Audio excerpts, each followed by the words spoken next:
You are listening to the Horse Radio Network, part of the Equine Network family.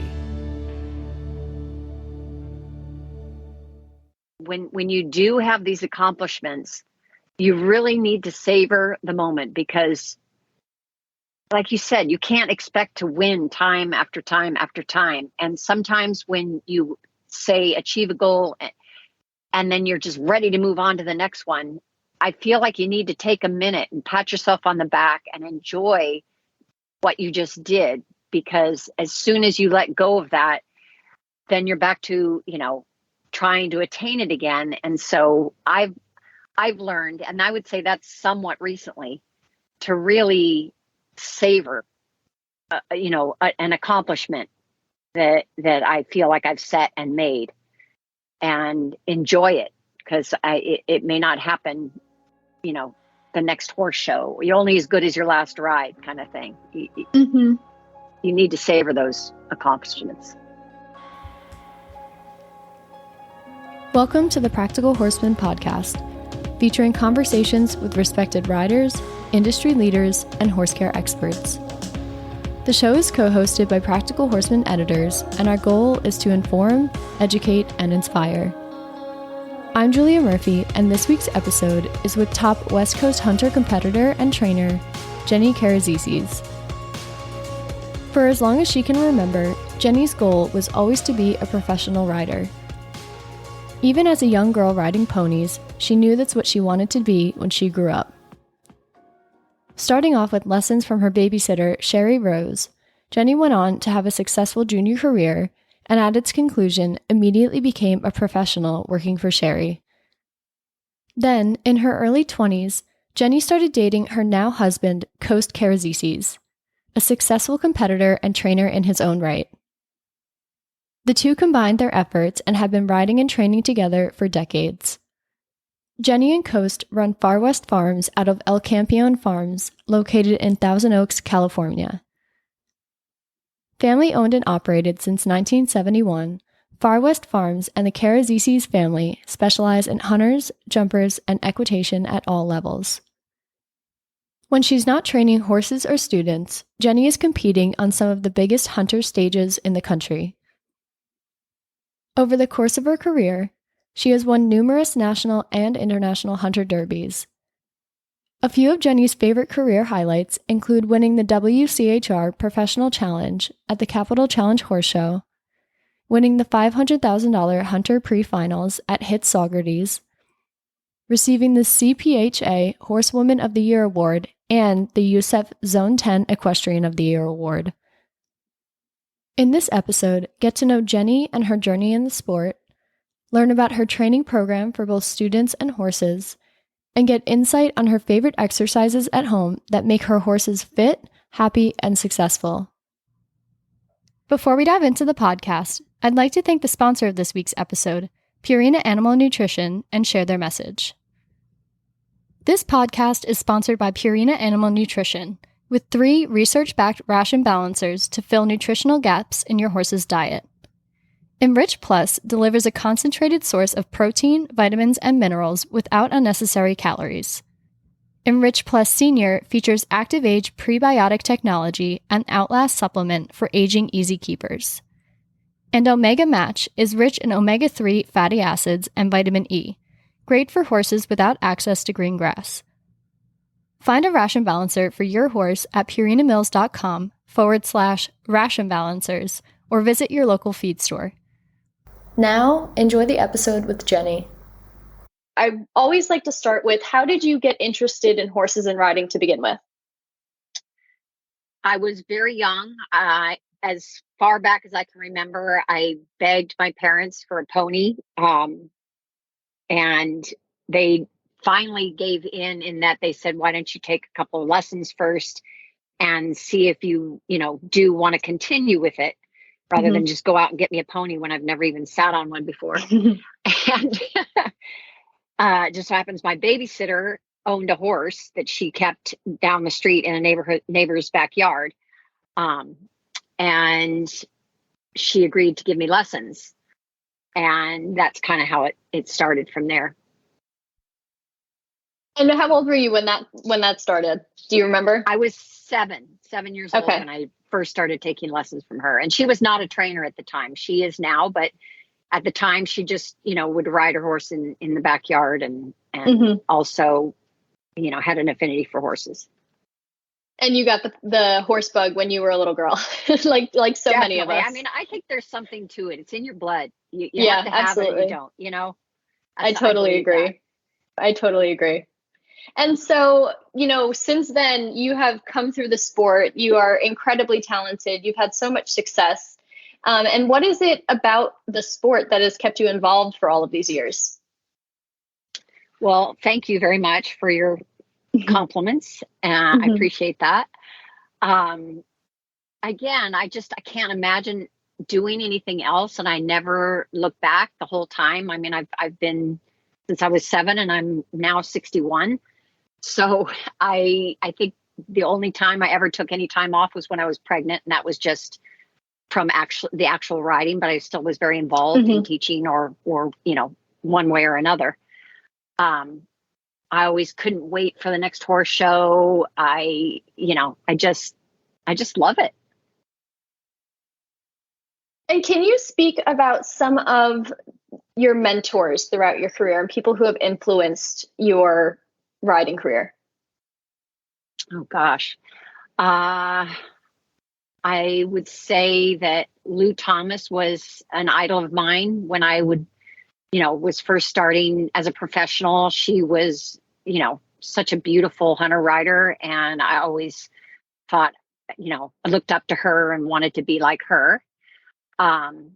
Aside from being a beautiful rider, she was very well respected. And that was always something that I, was a goal of mine to be a respected professional in this industry. Of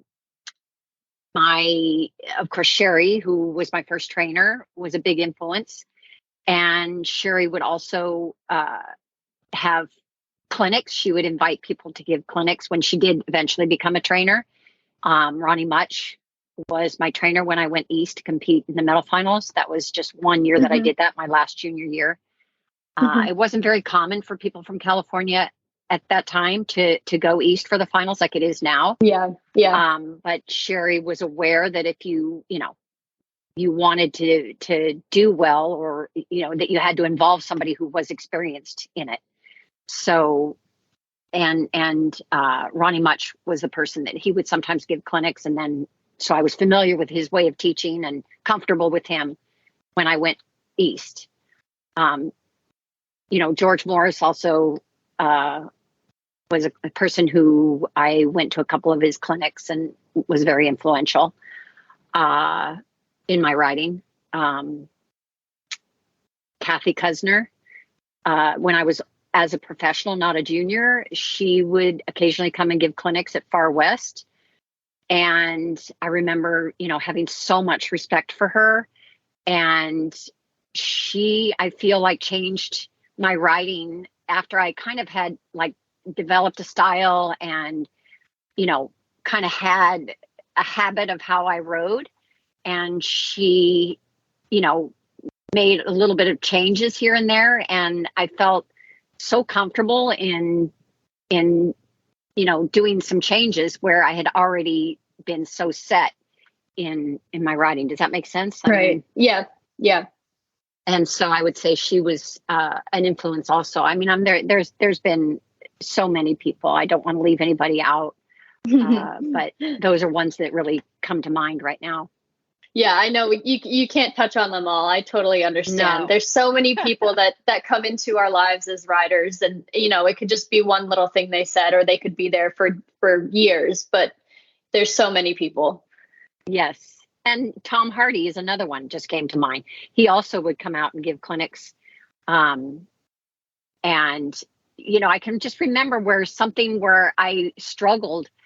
It's like they immediately touched on it and a light bulb went off in my brain. And I can remember what it was that they taught me. And this was, I'm talking, many, many years ago. And he also was a person, and he was a jumper rider. He wasn't, I had never really aspired to be in the Olympics or a Grand Prix jumper rider. I mean, there was one point in my career where I felt like it would be fun to, do something a little different. But basically, my background had always been equitation as a junior and then hunters as a professional. But it doesn't mean you can't learn something, from a jumper. Yeah, definitely. Grand Prix rider that would carry over into your, profession or your. Yeah. I'm trying at a loss of words for what I'm. No, I totally understand. Yeah, everybody.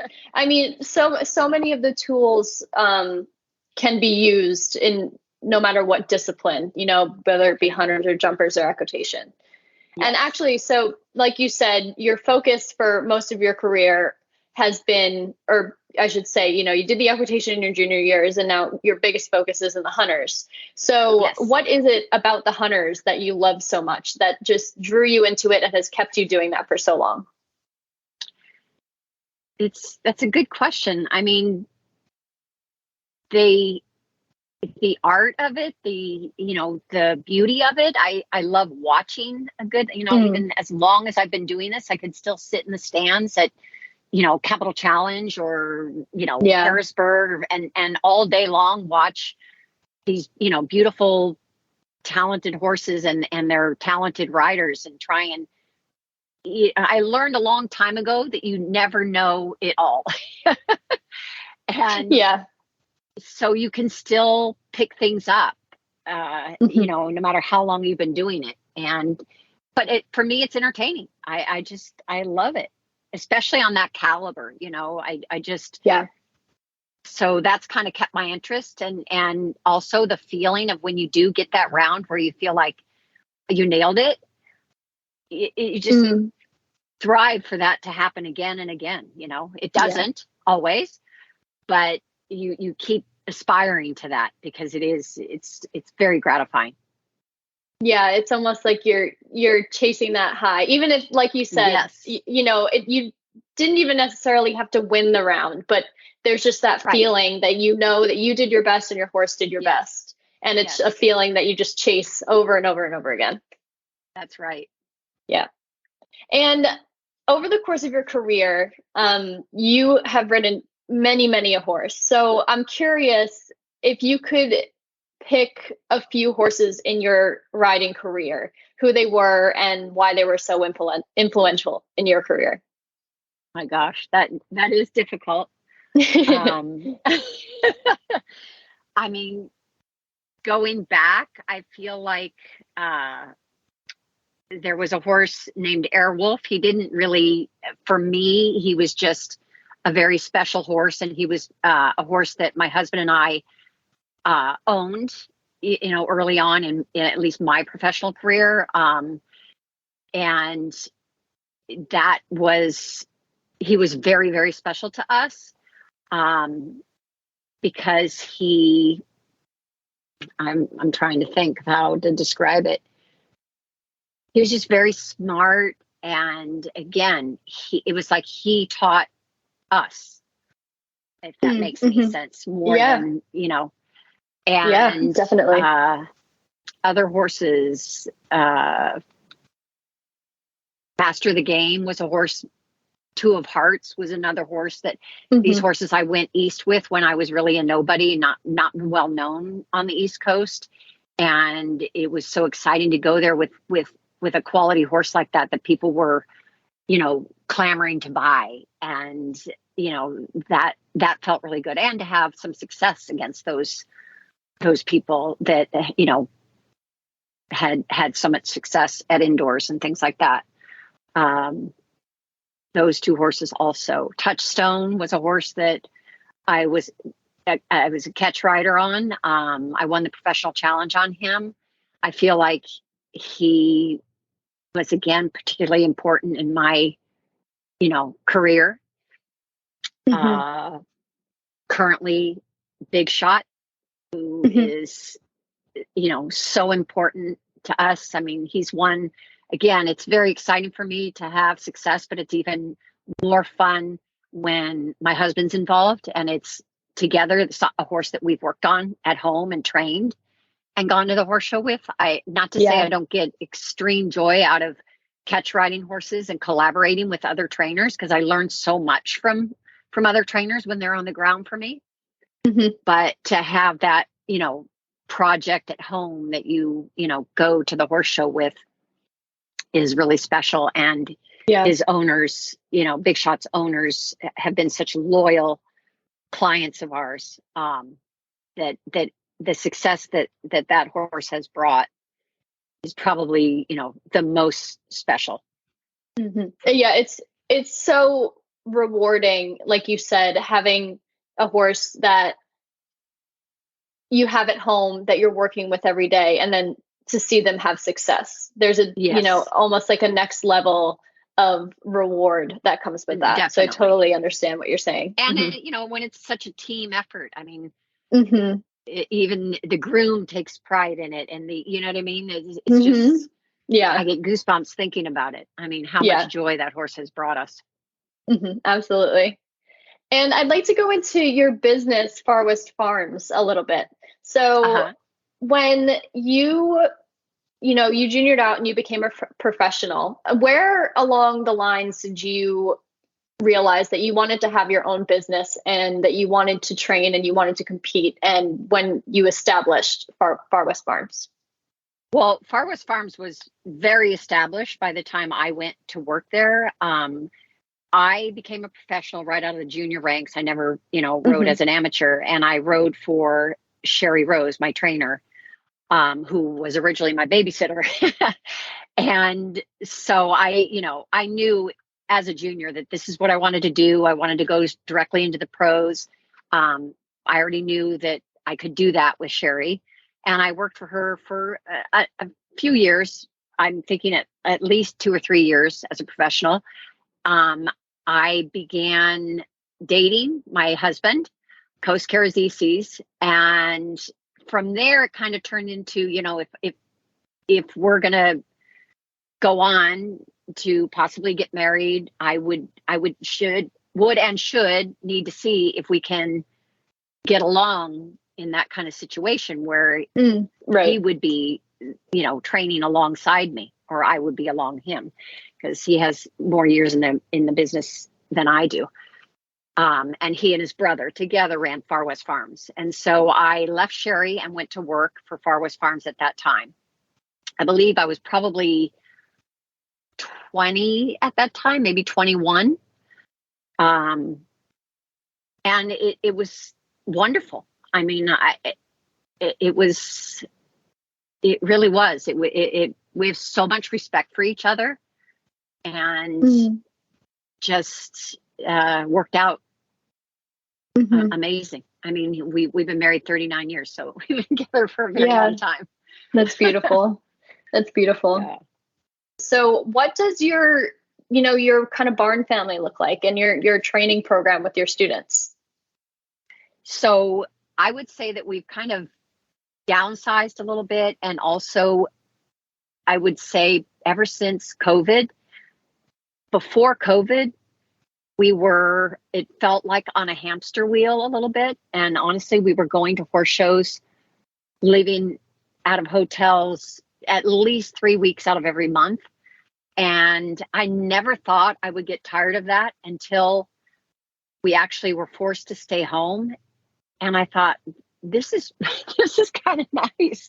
We're actually training our horses at home and spending time, living a little bit of a normal life.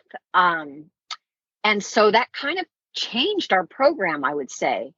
And fortunately, the clients that we have, which aren't as numerous as before, were all about it and happy to go along with that. So we kind of changed it. And now, we go to places, maybe not the same horse shows week after week for year-end points or anything like that. We go to a location where that would be nice. Let's try Thunderbird in Canada. And we did that last year, and it was amazing. So fun. So that aspect has changed a lot. And I would say it's, very happy with that. And when you also had asked originally about our Far West family, which I'm sure you know through research, Karazissis family, there are quite a few of us in the horse industry. And so it's so wonderful to be able to train alongside my daughter, or our daughter, Katrina Karazissis. She has her own business, but we help each other out in various ways, and I'll teach for her or she'll ride one for me and things like that. And so it's very fun to be involved with her in her business as well. And are your businesses close by each other? We train out of the same barn. Yes. Oh, excellent. Farms. Yes. Excellent. Okay. And it's been so much fun. And getting into your training a little bit more, what would you say is your training philosophy, both when, you're the rider and then also when you're on the ground training your students? I have to say, the horse is, very important to me. And so I try and read them through our training program, and not if a horse isn't capable of doing something, I'm not comfortable drilling them to do it. So you kind of have to read what they're able to do and what they're happy doing. And I would say that goes along with teaching as well. I wouldn't want to, some people need, to be pushed, and some people just want to enjoy riding and don't want to be pushed and go at their own speed, or, don't have any aspirations of necessarily moving up, but they have a good time. They love riding a horse. So that's kind of my philosophy in that way. I'm not set in any one way. Obviously, if I say I have a horse I'm training to go to Derby finals or something, then that takes a whole different philosophy. And you have the kind of horse that you think is suited to that, and you can drill on them a little bit more or what have you. But you just kind of have to read your goals, whether you're the rider of the horse and what the horse is capable of, and also who you're teaching. When you're teaching your students, do you ever find that there's a certain type of work that you find a lot of students need to focus on? Yes, and it can be very individual when it comes to that. They're not all the same. So a lot of times if you're teaching a group lesson, you might need to call somebody aside and just particularly work on that. But at the same time, in a group lesson, what I love about it is if everybody's paying attention, they can learn from what you're trying to teach somebody else. And so that can be very, very beneficial. But also, it could be something just so basic as heels down, eyes up, and drilling them on bad habits that they might have, developed. And that I know from riding, the last thing my husband ever says to me when I go in the ring is eyes up. And I try to, for as long as I've been doing it, I have to be reminded of that. And that's just something so simple and so basic, Sometimes it's just the little things. The little things, and they can make a big difference. Yeah, they certainly can. And when you are training students at home, do you have a favorite exercise that you like to practice often with your students, or like a certain course or exercise that's always set up in your ring? We always have cavalettis of some sort set up. Coast is not here on a regular basis, but when we feel like we need some drilling, we'll say, can you come out? And he'll come out and drill us on cavalettis, which, then he comes out and we're thinking, why did I ask for this? Because it can be, something as simple as a cavaletti, a foot off the ground, but it's put into an exercise. It's very challenging, and it's what you need. It keeps you focused. It's sometimes you can get unfocused, just walk, trot, cantering around the ring in both directions and hopping over a fence here or there. I would say it's rare that we actually jump a full course. I shouldn't say rare, but it's not something we do every day. But we do, I would say, cavalettis almost every single day. And do you have a certain cavaletti exercise that you like the best? I like to incorporate, if it's just two cavalettis, say, trying to make someone leave out a stride and get the strides, or maybe add 2 strides. It could be set, 5 strides apart. I want you to make 7, make 5, make 6, and on both leads and things like that. That alone, I know it seems so simple, but it can be challenging depending on your horse as well. Or you put 2 together and you make them come forward into the first one and have to add once they get to the second half. So that would be a favorite. And then another is when you can incorporate a figure 8. I think my husband, Coast's favorite, is to put a figure 8 of cavaletti together, but in the middle, across the center of the figure 8, is a bounce. And so the bounce helps you get the lead change. So even if you have a horse that's maybe not the best lead changer, having the bounce there, it makes it possible for you to get the lead change. It's very, helpful to get the horse to learn how to do that as well. And then all the dots are connected. And so it's like from the bounce, you maybe take 4 or 5 strides to the next cavaletti and keep a bend going 4 or 5 strides, 4 or 5 strides. And to be able to conquer that and be able to do it maybe 3 or 4 times in a row is you feel like you've accomplished a lot. It's not easy, and it's very good for your focus and for the horse's focus. I'm going to have to set that one up in my ring because I have a 5-year-old who is learning his lead changes right now, and he can be a little sticky with them sometimes. So that sounds like something that would be very beneficial for him. Definitely. And it doesn't have to be big. I mean, the bounce, generally, he makes it, as opposed to being a cavaletti, he makes it X's. So it keeps the horse centered. They don't dive one way or the other when you're trying to get the lead change. But if, say, they miss it on the first one, they catch up behind over the second one. And it really is helpful in that. Right. Yeah. I'm going to have to put that in my back pocket and bring it to the barn next time. And set that up for my, definitely. So I'd like to go back a little bit into your competing. So could you talk about some of the biggest wins or your most meaningful wins that you've had in your career? Gosh. And I know there's been a lot of them. But I mean, the ones that are current really come to mind. But going back, I mean, something as simple like that. The first time I won a class on 2 of Hearts at Harrisburg, and Rodney Jenkins and Bucky Reynolds were judging. I mean, that was just so meaningful to me. I mean, it was just part of the division. It wasn't a classic or anything like that. But that really meant a lot to me. I would say the Pro Challenge on Touchstone at Capital Challenge, that was, on a round and a night I'll never forget. And some of the spectaculars that I've won on when I won the 500 Diamond Mills at Saugerties on Undeniable, that was such a thrill. And I think partially because it was a very big goal of mine ever since that class got established.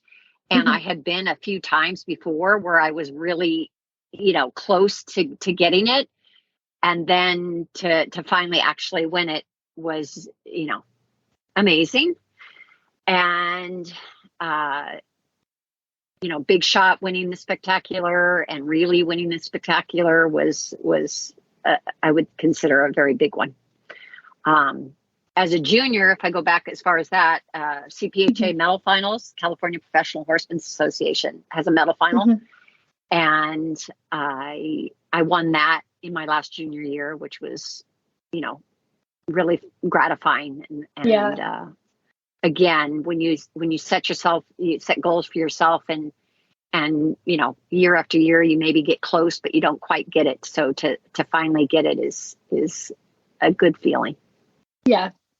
And actually, speaking of that feeling, like setting goals and trying to attain them, especially when you're a junior rider, it can feel so far away sometimes. So how would you, coach a junior rider who has big goals like that and help them get to, the place that they want to be?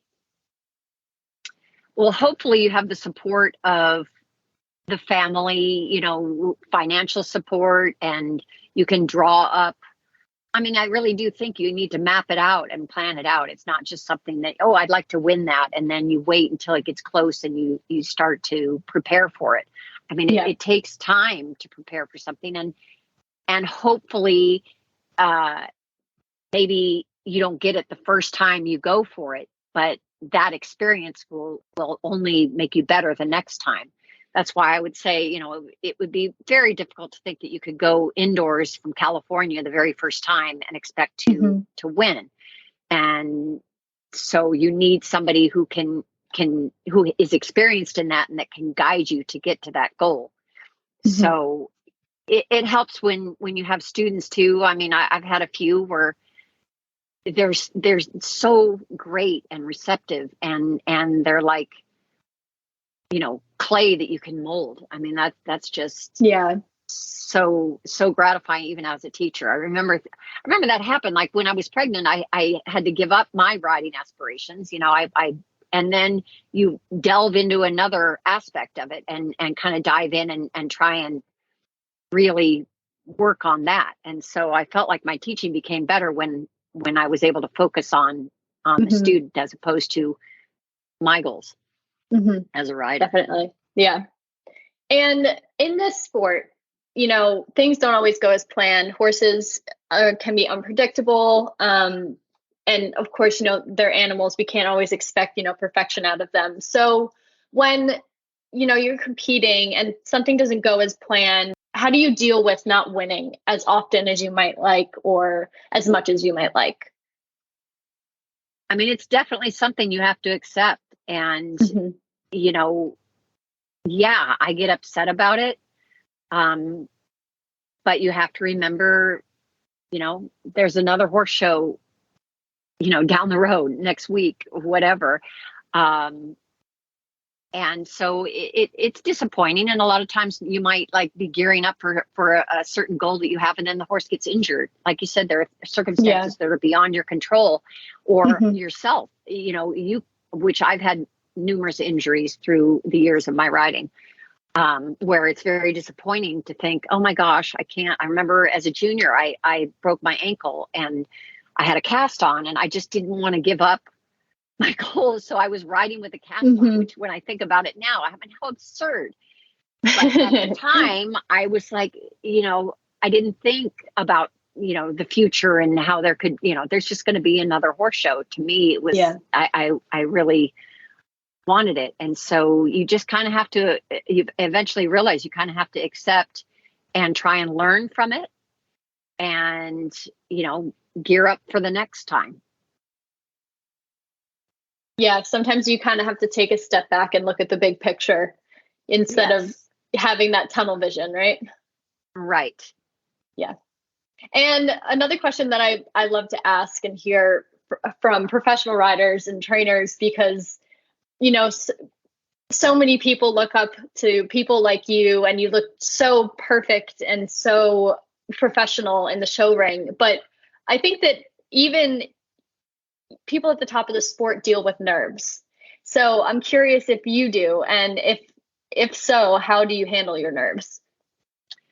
I absolutely get nervous. More so for big events like a derby or the finals, or main events of the week, not necessarily the when I'm going into a low hunter class or things like that. But if you didn't get nervous, what would you be doing it for? Yeah.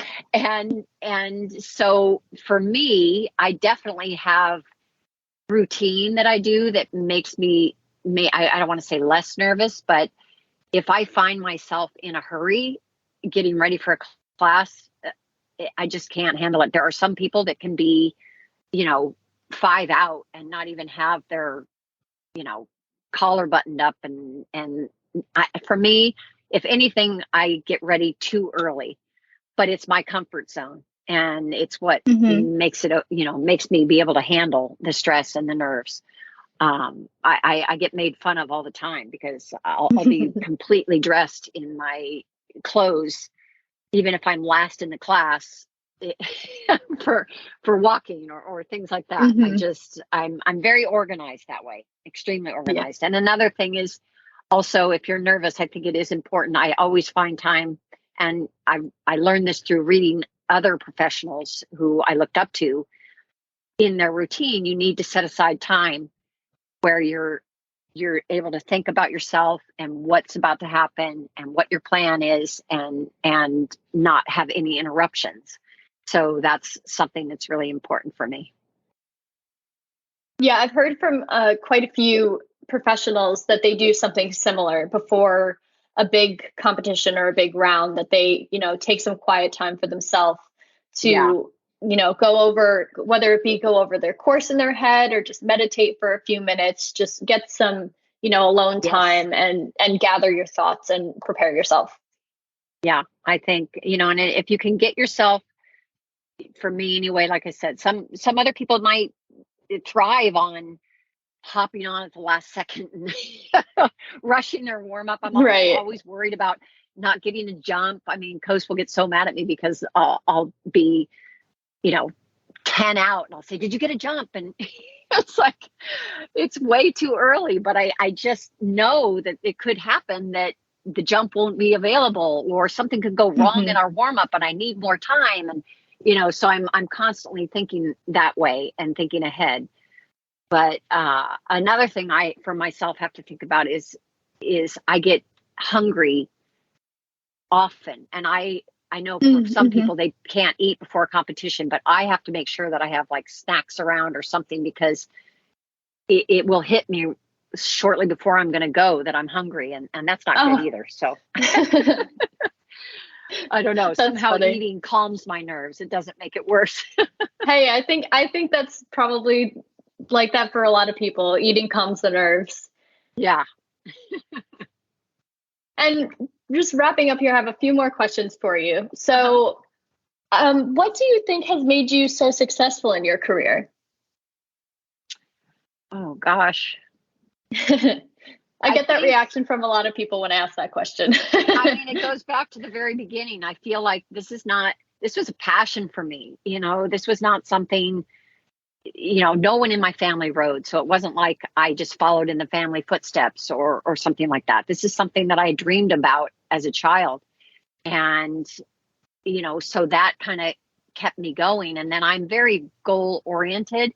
I do enjoy riding, but I feel like a lot of it is to have a purpose and a goal to set and get to that goal. So maybe a lot of it has to do with that competition aspect of it, not just the love for riding and the horse.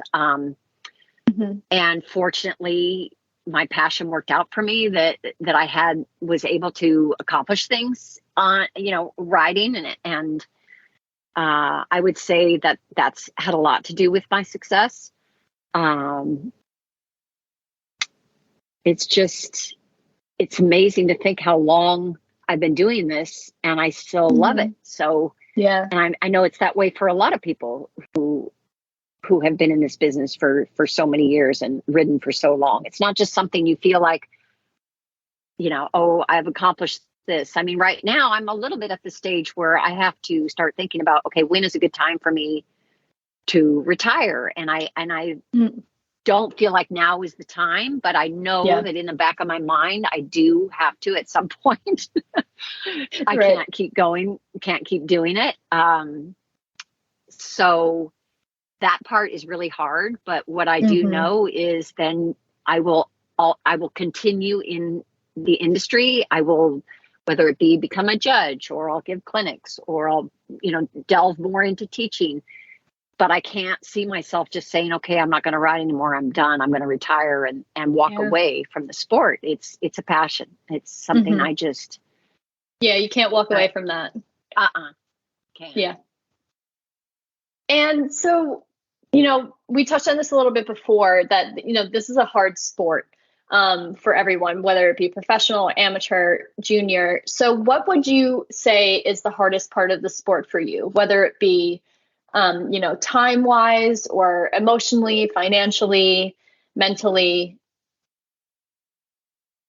I mean, all of those things can be a challenge. I think if you're lucky enough, there are kids coming up now that have a lot of financial backing, but the ones that really want it, they should keep at it. I mean, growing up, my parents didn't have that kind of money that they could buy me the most expensive horse, but fortunately I was able to maybe take a horse that had problems, and I didn't turn it down. You know what I mean? This was my ticket. Yeah. That's all I had.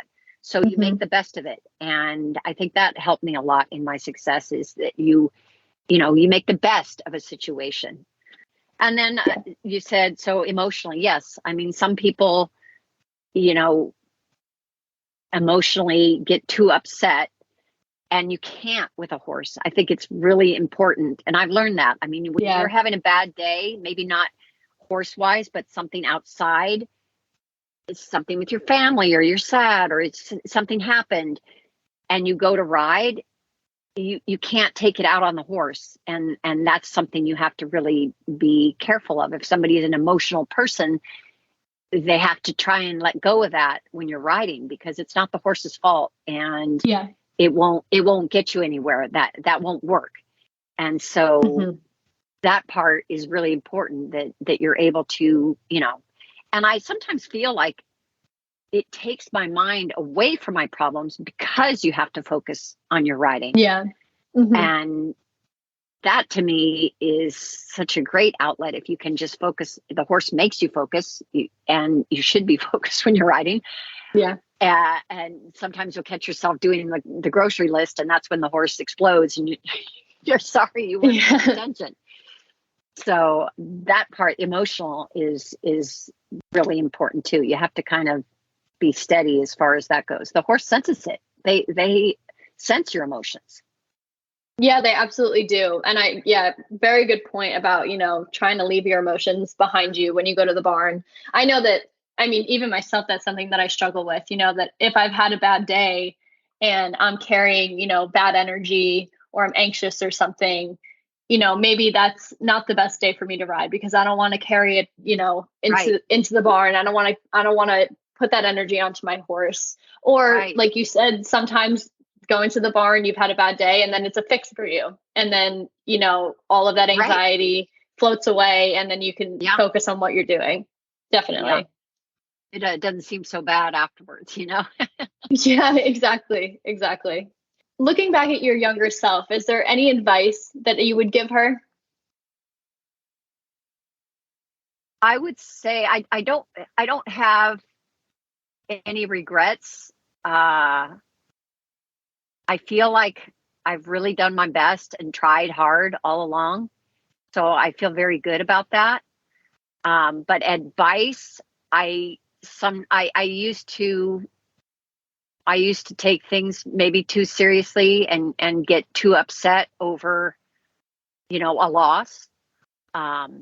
So that would probably be my advice, to know, just, learn from it and work harder for the next time. And another thing I will say is, later on, when you do have these accomplishments, you really need to savor the moment, because, like you said, you can't expect to win time after time after time. And sometimes when you achieve a goal, and then you're just ready to move on to the next one, I feel like you need to take a minute and pat yourself on the back and enjoy what you just did, because as soon as you let go of that, then you're back to, trying to attain it again. And so I've learned, and I would say that's somewhat recently, to really savor, an accomplishment that I feel like I've set and made, and enjoy it, because it may not happen, the next horse show. You're only as good as your last ride, kind of thing. You need to savor those accomplishments. Yeah, kind of like what we talked about before with the looking at the big picture and the tunnel vision. Like you can't, just, have the win, and then your tunnel vision is just looking at the next thing. Just take a second, take it in, acknowledge, that you've had this great moment, and, give yourself a moment of respect for the achievement that you've made. You said that perfectly. That's exactly right. And so I would tell my younger self, or, any other person that has accomplished something, to just look at it and savor it and give it a minute. Yeah, definitely. You worked really hard to get there, most likely. Absolutely. And do you have anything else that you would like to add about yourself or about your farm, your business? I just want to say how fortunate I feel to be in this business and do it as long as I have, and to be, a Karazissis, and my whole life experience has been so gratifying. And I just want to say how lucky I feel, and I'm grateful for my kids. I sound like I'm being mushy now. No, that's okay. But there's a lot to be thankful for. There is. I'm so grateful for family. I have to say, I feel like without all that, I don't think I could have gotten to where I am today. And that includes my husband, who has been so supportive of my career. He's a phenomenal ground man and such a good horse person. I just know that I wouldn't have gotten as far as I have without him at my side and on the ground. That's very sweet. So I'm very grateful for that too. And what's next for you? What's on your radar in the coming months as far as showing or training at home? What kind of plans do you have? Unfortunately, things have slowed down a little bit. I don't know if you've heard, in California, we've been hit with a virus called the vesicular stomatitis virus. Oh, no, I hadn't heard. Quite contagious. And so we kind of have decided not to go to any horse shows until that kind of gets a little bit more under control. So that's our smart. Plans for the summer have really changed. So at this point, I'm really missing going to the horse shows. I know for a while I said it's been really great to be able to stay home, but I mean, I do yearn for the next horse show, I have to say. You get the itch. Oh, for sure. And so for right now, depending on the virus, it really depends. I would say I also kind of had a setback earlier in the year. I had a fall and a bad injury to my arm. So it took me a while to get over that physically and mentally. Sorry to hear that. Yeah. And so there wasn't a whole lot we had scheduled for the year as far as competition goes. But right now I am really itching to get back in the show ring. I know that feeling. Recently I was able to catch ride really in a derby at the Oaks. So that was a lot of fun. Meeting up with Devin and that horse again was, so grateful for that. Yeah, it scratched that itch a little bit. Yes, for sure.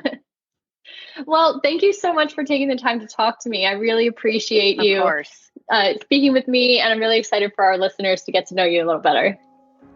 I appreciate your calling and asking. Thank you so much. I've always been a big fan of Practical Horseman, so. Thanks for listening to this week's episode with Jenny Karazissis, and a big thank you to the sponsor of this week's episode, Purina Animal Nutrition. Learn more at purinamills.com. You can subscribe to the Practical Horseman podcast on Apple Podcasts, Spotify, Stitcher, or wherever you listen. While you're there, please rate and review the show. Also, tune into our mini-sode series, The FOD Pod, where you'll hear audio lessons from our favorite Practical Horseman on-demand clips. At Practical Horseman On Demand, you can enjoy hundreds of how-to videos and get insider access to exclusive interviews and lectures, slow-motion demonstrations, and step-by-step tutorials taught by top-level pros in the hunter, jumper, equitation, and eventing disciplines. When you tune into the FOD Pod, Listen closely for a promo code for 15% off your Practical Horseman on-demand subscription. Thanks again for listening to this week's episode. I'm Julia Murphy, and you've been listening to the Practical Horseman podcast.